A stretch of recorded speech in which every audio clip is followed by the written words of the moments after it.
পশু কোনোদিন গোমাতা হতে পারে না। পশু কোনোদিন মানুষের মাতা হতে পারে না। আর পশু কোনোদিন মানুষকে সেবা করতে পারে না। পশুকে কেউ সেবা করতে পারে না। আর সে কিরকম করে মানুষের গোমাতা হবে? গরু কোনোদিন মানুষের গোমাতা হতে পারে না। তো এই মন্তব্যটা করলো একজন হিন্দু যুবক। এই হিন্দু যুবক আসলে একটা মন্তব্য করছে যে পশু কোনোদিন গোমাতা হতে পারে না। সে কেন এই মন্তব্যটা করলো, আরো বিস্তারিত জানার জন্য ভিডিওটা শেষ পর্যন্ত দেখবেন। আরো চ্যানেলে নতুন থাকলে সাবস্ক্রাইব করবেন আর বেল আইকনটা দিয়ে দিবেন। বন্ধুরা দেখেন, এই যুবকে, হিন্দু যুবকে একটা কি কথা বললো যে পশু কোনোদিন গোমাতা হতে পারে না। এটা নিয়ে এখন রাজ্যে অনেক তোলপাড় চলছে যে হিন্দু যুবকে এইসব কথা বললো যে পশু কোনোদিন গোমাতা হতে পারে না। দেখেন, পশ্চিমবঙ্গে বর্তমানে একটা ট্রেন্ডিং এ একটা চলছে কি জানেন, যে আগামী কুরবানি ঈদ আসতেছে। এই কুরবানি ঈদে যে সব হিন্দু লোক ছিল তারা নাকি গরু পুষত, গরু পালতো। একমাত্র গরু পালতো তারা তাদের জীবিকার জন্য।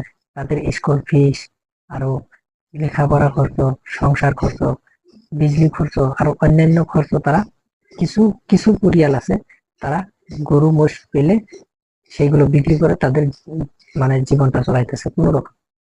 কিন্তু এইখানে দেখা গেল যে পশ্চিমবঙ্গে এখন বর্তমান হাট বাজারে হিন্দু লোকদের থেকে মুসলমান মানুষে গরু কিনতেছে না। তারা কিনতেছে না এই একটা কারণে, যে হিন্দু লোকের যদি গরু তাদের যদি মাতা হয়, গোমাতা হয়, তাহলে তাদের মাতাকে কেন বিক্রি করতে আনছে হাট বাজারে? তাদের মাতাকে কেন হাট বাজারে বিক্রি করতে আনছে? আমরা তাদের মাতাকে কিনতে পারবো না। তারা তো গরু বিক্রি করে থুয়ে চলে যাবে, কিন্তু তারা টাকা নিয়ে চলে যাবে। গরুটা যে মুসলমান লোকে কিনবে, সেই মুসলমান লোকের ঝামেলা আসবে, তারা কেটেও খেতে পারবে না, বা যে টাকাটা কিনবে সেই টাকা মূল্য পাবে না। তো মুসলমান মানুষ বিপদে পড়ে যাবে গরু কিনলে।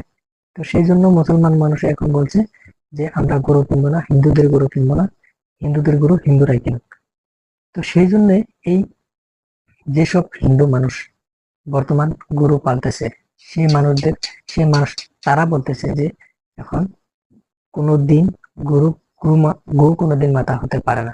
তারা এইসব মন্তব্য করতেছে, আর এইসব মন্তব্য করে তারা এখন সরকারের বিরুদ্ধে মানে প্রতিবাদ করতেছে যে গোমাতা কখনো হতে পারে না, গোমাতাকে মেনে নিতে পারবো না। তো বন্ধুরা, এই ভাইটা যে প্রতিবাদ করতেছে, এই প্রতিবাদে আপনারা কি একমত? যদি একমত থাকেন তাহলে কমেন্ট বক্সে কমেন্ট করে জানাবেন। বন্ধুরা, চ্যানেলে নতুন হলে সাবস্ক্রাইব করবেন আর বেল আইকন দাবিয়ে দেবেন। আমাদের এই এতক্ষণ ভিডিওটা দেখার জন্য আপনাকে অসংখ্য ধন্যবাদ। মিলে কোনো নতুন পরবর্তী ভিডিওর সাথে।